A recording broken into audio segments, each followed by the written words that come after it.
Setiap ada peristiwa-peristiwa yang terjadi dalam kehidupan aku ataupun di antara aku jadikan itu sebagai pelajaran hidup yang sangat-sangat berharga. Karena ketika kita melihat masalah dan musibah orang itu sebagai bahan gunjingan, itu kita hanya akan mendapatkan dampak yang buruk untuk kehidupan kita. Dan di setiap hari aku sering melihat begitu banyak problem dalam kehidupan beberapa orang, itu bisa menjadikan pelajaran hidup yang di setiap hari aku juga harus berusaha untuk merubahnya. Apalagi hal-hal yang berkaitan dengan seorang ibu. Dahsyatnya seorang ibu, beberapa orang ibu dan karakter yang berbeda-beda, dan bahkan itu bisa menjadikan pelajaran yang sangat-sangat berharga.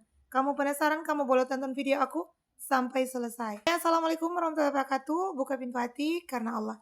Teman-teman, ketika di setiap hari kamu melihat ada kejadian-kejadian di sekitar rumah kamu, sebenarnya itu pertanda dari Allah agar kamu bisa menjadikan pelajaran-pelajaran itu sebagai pelajaran untuk kehidupan kamu sendiri, agar bisa menjadi pribadi yang lebih baik. Karena di setiap hari kita biasanya melihat di keadaan di sekitar rumah-rumah kita itu, biasanya kita diperhadapkan dengan kisah-kisah dan kasus-kasus yang berbeda-beda. Sebenarnya bukan untuk kamu gunjingkan. Jangan lakukan ini ketika kamu melihat tetangga-tetangga kamu yang dalam fase seperti ini, dan itu cukup dilihat, cukup didengar, dan jadikanlah itu sebagai pelajaran hidup yang sangat berharga. Apalagi aku sering melihat ada beberapa ibu-ibu yang benar-benar luar biasa. Mereka berjuang dari pagi ke malam, bahkan ada yang dari malam sampai ke pagi, bekerja keras hanya untuk membahagiakan putra-putrinya. Luar biasa, semoga Allah mengangkat derajat kalian dan menjadikan kalian ibu-ibu penghuni surga di yaumil kiamat nanti. Namun ada satu kasus yang membuat aku itu sangat prihatin. Bukan merasa bisa menjadi motivasi untuk aku, namun aku sangat prihatin dengan beliau, dengan keadaan ini. Apakah keadaan ini yang beliau rela meninggalkan anak-anaknya hanya untuk memenuhi emosi sesaatnya karena beliau kecewa dengan suaminya. Sedangkan di posisi lain ada seorang ibu dan beberapa orang ibu yang berjuang sangat-sangat keras hanya untuk membahagiakan putra-putrinya. Bahkan ada yang rela bekerja membantu suami mereka demi untuk kebutuhan rumah tangga dan membahagiakan anak-anaknya.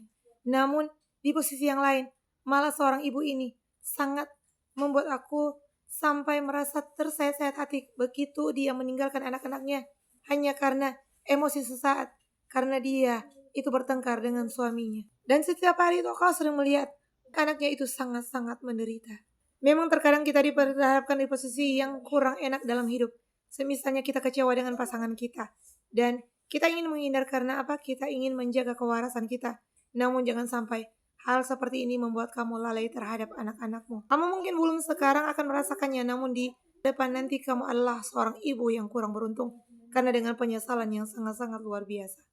Bahkan kamu akan melihat kegagalan-kegagalan demi kegagalan karena perbuatanmu di masa lalu kepada anak-anakmu, dan membawakan kegagalan-kegagalan itu tersebut kepada kehidupan anak-anakmu. Jika masih ada kesempatan, maka segeralah untuk berubah dan jagalah hati putra-putrimu agar mereka tidak menjadi anak-anak yang di akhir nanti membuat penyesalan yang sangat-sangat luar biasa yang akan datang dalam kehidupanmu. Kamu bisa mencontoh ibu-ibu yang bahkan rela demi keluarganya, demi anak-anaknya, rela untuk mencari nafkah siang dan malam, dan mau bersama dan berusaha untuk mendidik anak-anaknya dari kecil sampai besar.